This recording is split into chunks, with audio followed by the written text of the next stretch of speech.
다 같이 사도신경으로 우리의 신앙을 하나님께 고백하겠습니다. 나는 전능하신 아버지 하나님, 천지의 창조주를 믿습니다. 나는 그의 유일하신 아들, 우리 주 예수 그리스도를 믿습니다. 그는 성령으로 잉태되어 동정녀 마리아에게서 나시고 본디오 빌라도에게 고난을 받아 십자가에 못 박혀 죽으시고 장사된 지 사흘 만에 죽은 자 가운데서 다시 살아나셨으며 하늘에 오르시어 전능하신 아버지 하나님 우편에 앉아 계시다가 거기로부터 살아있는 자와 죽은 자를 심판하러 오십니다. 나는 성령을 믿으며 거룩한 공교회와 성도의 교제와 죄를 용서받는 것과 몸의 부활과 영생을 믿습니다. 아멘. 찬송가 492장 잠시 세상에 내가 살면서 다 같이 찬송하겠습니다.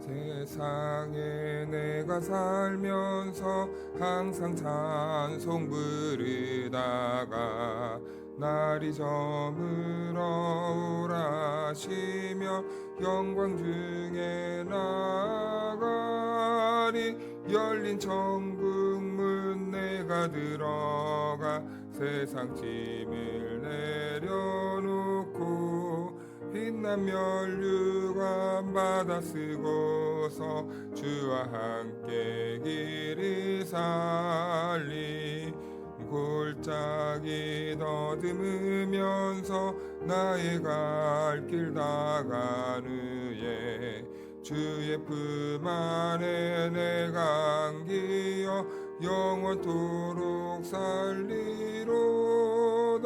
열린 천국 문 내가 들어가 세상 짐을 내려놓고 빛난 면류관 받아 쓰고서 주와 함께 길을 살리. 가는 길 멀고 험하며 산은 높고 고른 깊어 고난 나의 몸 쉴 곳 없어도 복된 날이 밝아오리. 열린 천국 문 내가 들어가 세상 짐을 내려놓고 빛난 면류관 받아 쓰고서 주와 함께 길을 살리. 한숨 가지고 죽음 없는 날 사모하며 기다리니 내가 그리던 주를 배울 때 나의 기쁨 넘치리라. 열린 천국 문 내가 들어가 세상 짐을 내려놓고 빛난 면류관 받아 쓰고서 주와 함께 길을 살리. 오늘 우리에게 주신 하나님의 말씀은 고린도전서 16장 1절에서 2절 말씀입니다. 성도를 위하는 연보에 관하여는 내가 갈라디아 교회들에게 명한 것 같이 너희도 그렇게 하라.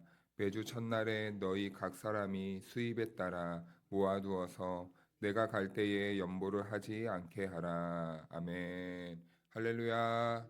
하나님의 은혜와 평강이 우리 모두에게 함께하기를 축복합니다. 우리는 주님 나라 가는 그날까지 신앙생활을 해야 됩니다. 그렇다면 신앙생활은 무엇입니까? 누군가에게 강요를 받는다거나 누군가가 시켜서 하는 것이 아니라, 그리고 누군가의 눈치를 봐가면서 슬금슬금 하는 것이 아니라 우리가 하나님 앞에서 하는 것이죠. 하나님 앞에서 나의 신앙을 고백하는 겁니다.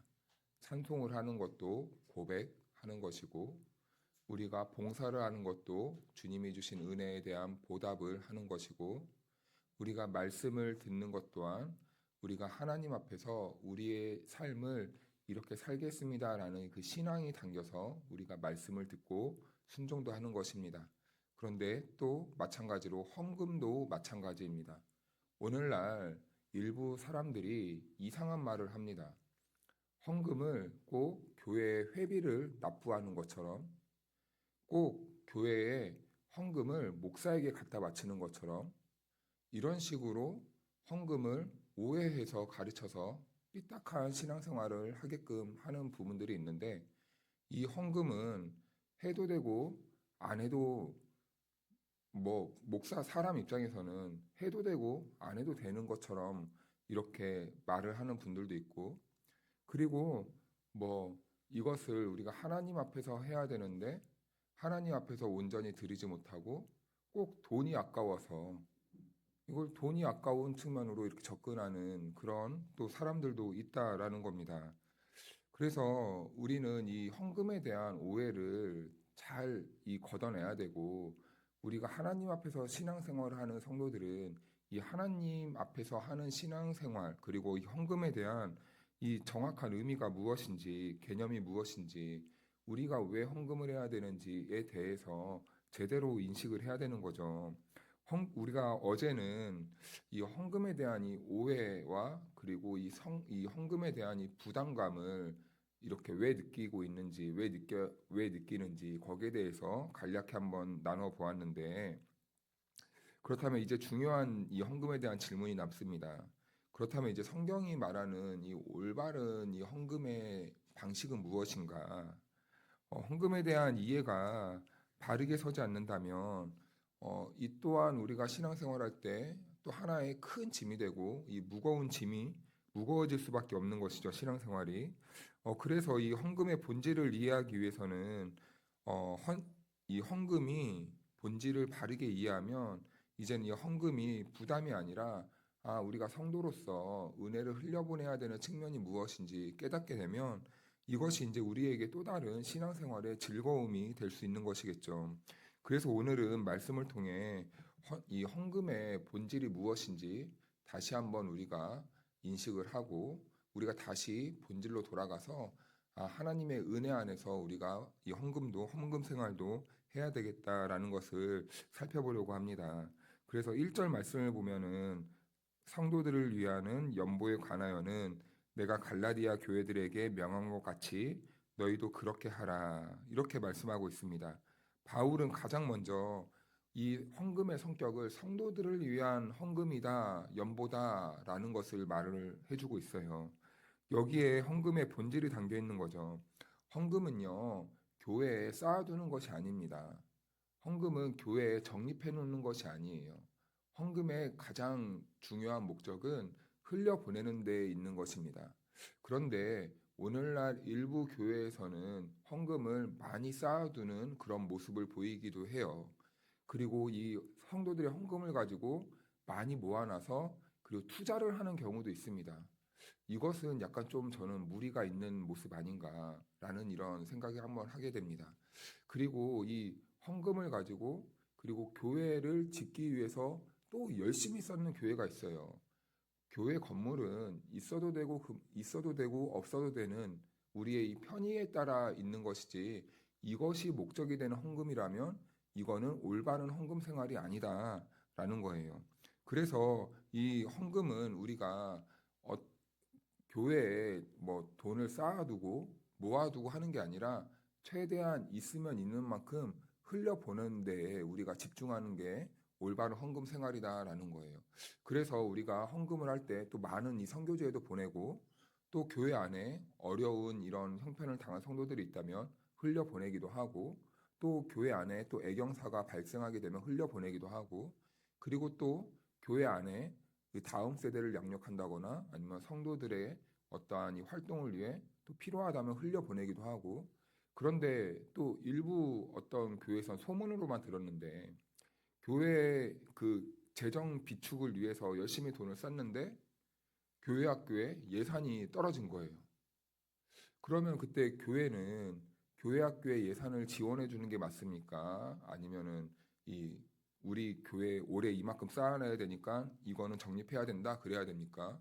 당연히 다음 세대를 위해서 필요하다면 흘려보내야 되는데, 올해 정해진 예산은 이만큼이니까 이건 벗어날 수 없다라고 해가지고 그것 이상을 주지 않는 약간 이런 좀 알쏭달쏭한 이런 말을 가끔 소문으로나 이렇게 책으로나 볼 때가 있는 것을 봅니다.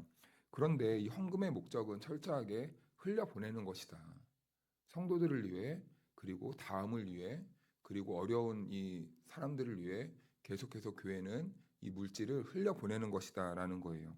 이 배경을 이해하기 위해서 사도행전 우리 11장을 한번 찾아볼까요? 사도행전 11장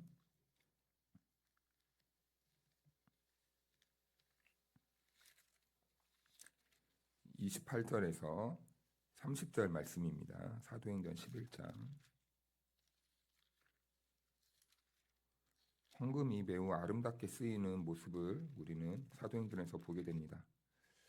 우리 한 절씩 교독하고 마지막은 같이 읽겠습니다. 그 중에 아가보라 하는 한 사람이 일어나 성령으로 말하되 천하에 큰 흉년이 들리라 하더니 글라우디오 때에 그렇게 되니라.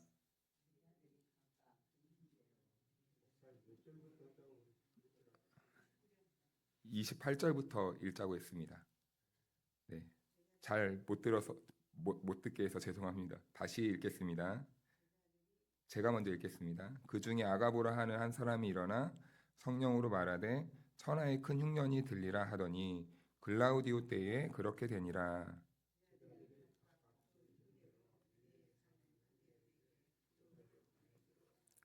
같이 읽습니다. 이를 실행하여 바나바와 사울의 손으로 장로들에게 보내니라. 아멘. 네, 온 천하에 흉년이 들었답니다. 이것은 유대인 그 예루살렘뿐만 아니라 그 이방 지역에 그 당시에 많은 나라들이 큰 흉년이 찾아왔어요. 그러면서 이 예루살렘 교회가 복음을 흘려보내고 복음의 중심지였고 이 복음의 핵심 기지였는데 거기에서 이제 그 큰 흉년이 들어서 교회가 어려워지게 된 것입니다. 처음에는 이 예루살렘 교회가 굉장히 막 부흥되고 막 사람들도 몰렸을 텐데 이게 어떤 이유에서인지 예루살렘 교회가 굉장히 이제 좀 약해졌나 봐요. 뭐 너무 많이 이렇게 흘려보낸 이유였을까요? 아니면 뭐 성도들이 떠나왔을까요? 아니면 어떠한 박해가 있었을까요? 정확한 원인은 잘 모르겠지만 아무튼 큰 어려움을 겪게 됩니다. 그런데 이 소식을 이제 주변 이방 곳곳에 세워진 이 디아스포라를 통해 세워진 이 이방인 교회들이 알게 된 거예요. 그래서 이제 이방인 교회들이 이제 뜻을 모으는 겁니다. 우리가 받았으니 이제는 다시 돌려주자라는 거예요. 그래서 헌금을 모아서 바울과 이 바나바의 손에 이 보내게 됩니다. 그런데 이것은 굉장히 중요한 모습이에요. 아직까지 이 당시에는 예루살렘 교회가 이방인들에 대한 약간 선입관을 가지고 있던 시기입니다. 그런데 그 어려울 때 이방인들이 그 예루살렘 교회를 위해 헌금을 보낸 것을 받았다는 것은요, 이제 예루살렘 교회가 그 이방 교회 성도들을 어떻게 하겠다는 겁니까? 받아들이겠다는 거예요. 이거는 매우 중요한 겁니다.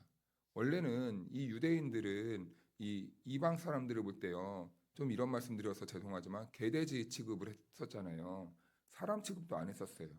그런데 그 사람들의 이 헌금을 받는다는 것은 이제 우리는 그리스도 안에서 하나입니다. 라는 이런 이 신앙 고백이 이루어지게 된 것이죠. 그래서 이 이방인 교회가 예루살렘 교회를 위해서 힘써 헌금을 모아서 흘려보내는 그 돕는 모습을 보게 됩니다. 이것이 바로 연보, 헌금의 이 중요한 개념이라는 거예요. 그런데 이것을 단순히 돕는다라고 우리가 생각을 하면 안 돼요. 왜냐하면은 도우시는 분은요, 우리의 신앙 속에서 도우시는 분은 하나님 한 분밖에 없는 것입니다. 우리는요, 나누는 거예요. 우리에게 주신 것을 흘려보내는 거예요. 그래서 성경은 우리가 나누고 흘려보내는 것을 통해서 한 몸이 되었고 공동체가 되었다는 것을 보여주고 있는 것이죠. 그래서 내가 남을 돕는 게 아니라 우리는 이제 같은 몸입니다라는 이 고백을 하는 겁니다.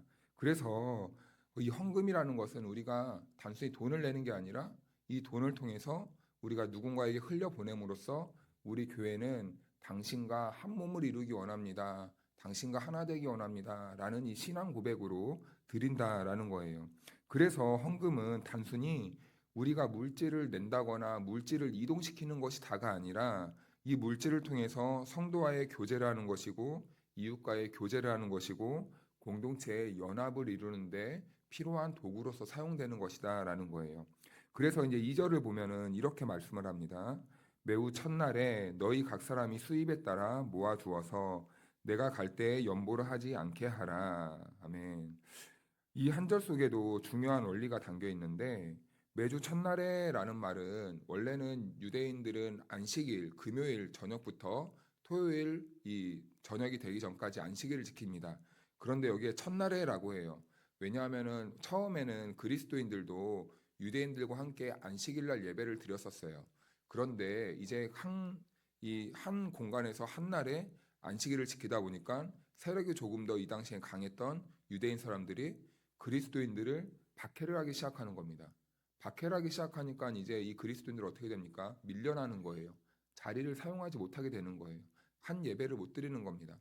그러니까 이제 그 다음 날에 모여서 했는데 이것이 이제 기원이 되고 부활하신 첫날과 맞물려서 이제 주일로 지키게 되는 그 모습을 보이게 되는 거죠. 그래서 이 날에 그리스도인들이 이제 그 수입에 따라서 모아둔 것을 내요. 이것이 헌금의 기원이 되는 겁니다. 이 헌금은 그래서 예배와 분리될 수가 없는 거예요. 예배 드리는 사람은 반드시 하나님 앞에 헌금을 내야 되는 것입니다. 왜냐하면 하나님께 예배를 드릴 때 이 헌금을 드림으로써 우리의 삶을 드리는 거거든요. 우리가 하나님께로부터 왔으니 하나님께 돌려드립니다라는 이 고백을 담아 하나님 앞에 우리가 헌금을 내야 되는 거예요. 예배 때 헌금이 포함되는 이유는 방금 말씀드렸다시피 이 모든 것이 다 하나님께로부터 왔습니다. 이 고백을 하는 거거든요. 우리에게 주신 물질도 하나님께로부터 왔고 나에게 있는 모든 것이 다 하나님께로부터 왔으니 제가 그 감사를 담아 하나님께 다시 돌려드립니다. 라는 것이에요. 그리고 여기 또 중요한 개념이 있는데 각 사람입니다. 각 사람. 헌금은 공동체 전체가 하기도 하지만 동시에 각 개인이 하나님 앞에 드려야 된다는 것이죠. 남이 대신할 수 없는 거예요, 이거는. 개인적인 신앙 고백을 이 물질에 담아 하나님께 드리는 겁니다. 그래서 헌금은 개인이 하나님을 향한 감사의 신앙으로 손수 준비해서 드리는 게 좋습니다. 요즘은 그래서 이 온라인으로 헌금을 많이 하는 경우도 있는데, 물론 우리가 신경 써서 헌금을 챙겨서 이 핸드폰으로 눌러서 이체 쓰는 것도 좋지만 그러다 보니까 어느 순간 이 이체라는 개념, 간소화라는 이 개념 때문에 좀 약간 이게 드린다기보다는 그냥 내가 약간 좀 회비를 내는 그냥 너무 간소한 이 헌금에 대한 이 신학적 의미가 많이 사라지고 있는 것 아닌가라는 이런 생각이 듭니다. 그래서 아직까지는 좀 너무 이게 이른 시기 아닌가. 될 수 있으면 우리가 하나님 앞에 나올 때 무언가 좀 이렇게 어, 정성을 좀 들여서 우리가 좀 집중해서 고백을 담아서 드릴 수 있는 그런 제도적 잔치가 좀 더 이렇게 좀 강화돼야 되지 않을까라는 생각을 하지만 뭐 그것까지는 이제 그건 제 사견이고요. 그건 제 사견이니까 그냥 그러면 좋지 않을까라는 생각을 할 때가 있습니다. 아무튼 우리가 손수 하나님을 기억하면서 하나님을 생각하면서 우리가 헌금을 준비해서 하나님께 드리는 것이 좋겠다라는 거예요. 그리고 수입에 따라라고 말을 합니다. 이 말은 좀 너무 중요한 의미입니다. 우리가 헌금을 할 때 어제도 잠깐 말씀드렸지만 형편에 따라 하는 거예요. 강요되어서도 안 되고 분수 이상의 것을 드려서도 안 됩니다. 이 헌금을 한다는 것 자체는 우리가 감사를 담아서 할 수 있는 형편대로 하는 거지 우리가 이것을 가지고 상할이 무너지면 안 돼요. 삶이 무너지면 안 됩니다. 이것은 삶의 이상을 드리라는 게 아니라 우리가 할 수 있는 형편대로 하나님이 주신 것을 감사를 담아 표현하라라는 거예요. 그래서 헌금할 때 뭐 요즘 물가 시대대로 뭐 10,000원, 20,000원, 뭐 50,000원 안 해도 됩니다. 우리가 형편대로 1,000원을 하셔도 되고 뭐 형편대로 500원을 하셔도 되고 제가 예전에 노예 때 갔는데 말씀드렸죠. 항상 노예 때 가면은 예배를 드리고 헌금을 합니다. 이제 어려운 이 교회들을 위해서 헌금을 하는데 평상시에는 10,000원을 항상 끼워놓고 있는데 그날 없었던 거예요. 주머니를 뒤적뒤적 하니까 그때 1,000원짜리 한 장 있었나 500원짜리 한가 있었나 이제 하도 기억이 안 나네요. 500원짜리인가 1,000원짜리인가를 이렇게 드렸던 적이 있어요. 근데 다 5,000원, 만원, 막 5만 원 내는데 사실은 체면상 내기가 굉장히 부끄럽거든요. 그럼에도 불구하고 이 돕고자 하는 그 마음이 그 순간에는 중요하기 때문에 낼 수 있는 만큼 내면 되는 겁니다. 오버해서 할 필요도 없고 그런데 중요한 거는 마음의 중심이다. 그런데 또 중요한 것은 각 사람이 예배 때 헌금을 하나님 앞에 드리는 것은 너무 참 귀한 하나님이 보시기에 그런 모습이다라는 것입니다. 고백이기 때문이죠. 하나님을 인정하는 그런 고백이기 때문입니다. 그래서 또 모아두라라고 했어요. 어제도 이것도 잠깐 말씀드렸지만 헌금은 절대 즉흥적이거나 감정적이어서는 안 된다는 거예요. 계획적으로 준비돼야 돼요. 그래야 삶이 무너지지 않는 겁니다. 그래야 우리의 형편에 부담되지 않을 정도로 우리가 하나님 앞에 계획적으로 드릴 수 있는 것이죠. 그래야 즐거움이 오는 거예요. 어떠한 이 압박과 이 감정적인 어떠한 순간에 이 감정을 못 이겨서 헌금을 준비하게 되면요. 이게 엄청난 부담이 될 때가 있습니다. 그래서 철저하게 준비되고 계획된 그 범위 안에서 이 질서대로 이 헌금을 드리는 것이죠. 그래서 이 헌금에 대한 본질적인 의미를 조금 더 생각해 보면 고린도후서 8장 9절에선 이렇게 말해요. 제가 읽어드리겠습니다. 우리 주 예수 그리스도의 은혜를 너희가 알거니와 부요하신 이로써 너희를 위하여 가난하게 되심은 그의 가난함으로 말미암아 너희를 부요하게 하려 하심이라. 아멘. 부유하신 분이 가난하게 되었어요. 그런데 그 가난하게 되심으로 인하여서 우리를 더 부유하게 하시려고. 이것이 헌금의 원리입니다. 예수님께서는 우리를 부요케 하시려고 스스로가 낮아지시고 스스로가 비워진 바 되었다는 거예요. 먼저 자신을 내어줬다는 겁니다. 이 사건이 바로 십자가 사건이고 이 십자가 복음에서부터 우리의 헌금도 시작되고 출발되어야 된다는 겁니다. 우리가 먼저 드리는 것이 아니에요. 하나님이 우리들에게 먼저 주셨기 때문에 우리도 그 받은 것에서 반응해서 우리도 하나님께 다시 내어드리고 돌려드릴 수 있는 거예요. 그래서 헌금이라는 것은 단순히 물질을 내는 것이 아니라 교회 운영을 위해 회비를 내는 행위가 아니라 이제는 이 돈이 나의 힘과 나의 능력이 아니라 이제는 십자가의 그 능력으로 제가 그 십자가를 붙잡고 살겠습니다. 라는 이 삶의 고백이 바로 헌금이라는 겁니다. 그래서 물질을 의지하지 않고 하나님을 붙잡는 삶으로 살겠습니다. 그래서 우리가 그 물질의 고백으로 하나님께 드리는 거예요. 또한 헌금은 공동체를 하나로 만듭니다. 공동체를 하나로 만드는 거예요. 이 물질을 통해서 공동체를 돌보게 되고 공동체의 어려움을 함께 나누는, 어려움을 함께 짐을 지는 그러한 도구로 사용되는 것이죠. 그래서 헌금은 하나님께 드리는 것도 중요하고 그리고 이 헌금으로 인해서 우리 공동체를 위해 사용되니 또 더 훌륭한 것이 바로 이 헌금 생활이라는 거예요. 그런데 요즘은 또 헌금 안 해도 돼. 너무 이렇게 가다 보니까 교회가 가난해지면 결국엔 또 어떻게 됩니까? 교회가 같이 먹는 식탁 교제도 못하게 되고 또 공동체 안에서 해야 되는 공동체적인 일도 못하게 됩니다. 안 하는 건 상관없습니다. 그런데 안 함과 동시에 우리가 함께 나누고 누릴 수 있는 것들은 그만큼 제한적일 수밖에 없다라는 것이죠. 그래서 이 헌금이라는 것은 우리가 인간적인 마음에서는 해도 되고 안 해도 되는 것이지만 공동체와 하나님을 향한 신앙 안에서는 반드시 신앙인으로서는 고백을 담아 하는 것이 유익하다, 바람직하다라는 것입니다.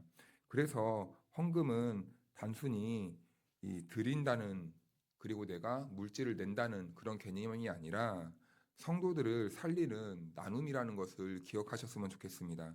그리고 하나님을 향한 우리들의 고백이고 그리고 이 물질을 통해서 우리 공동체와 이웃이 하나 되게 하는 그 연결고리가 바로 헌금이 될 수 있다. 말 그대로 현실이기 때문이죠.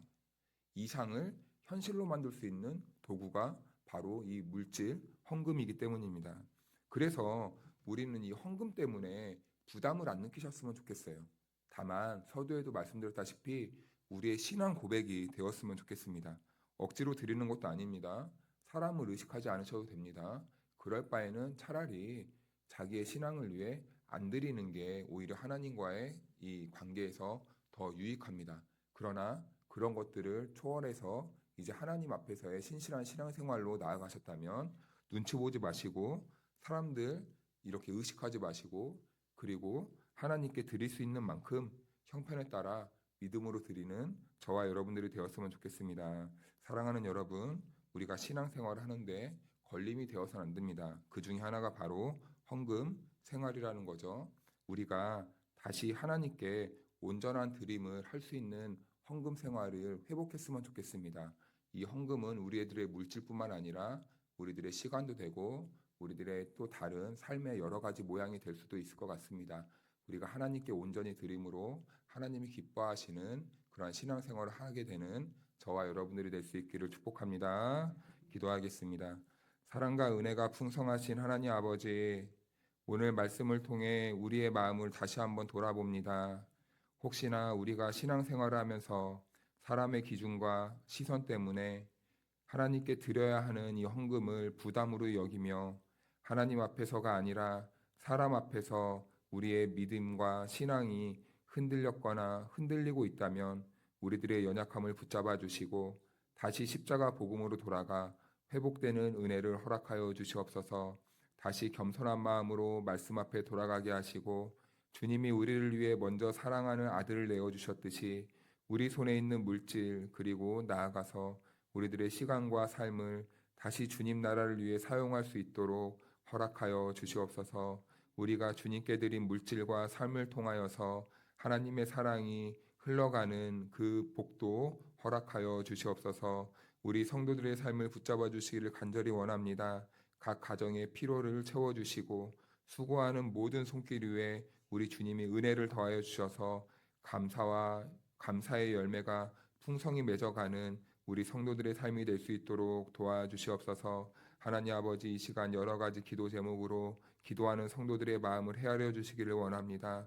기도하는 모든 것들이 주님께 상달되고 응답되는 은혜가 있게 하여 주시고 또 뭔가 마음이 연약한 성도들이 있다면 이 시간 주님의 손으로 만져주시고 위로하여 주시고 은혜를 덧입혀 주셔서 영과 몸이 회복되는 은혜가 있게 하여 주시옵소서. 오늘도 우리와 함께해 주실 하나님께 감사드리며 살아서 역사하시는 예수님의 이름으로 기도하옵나이다. 아멘.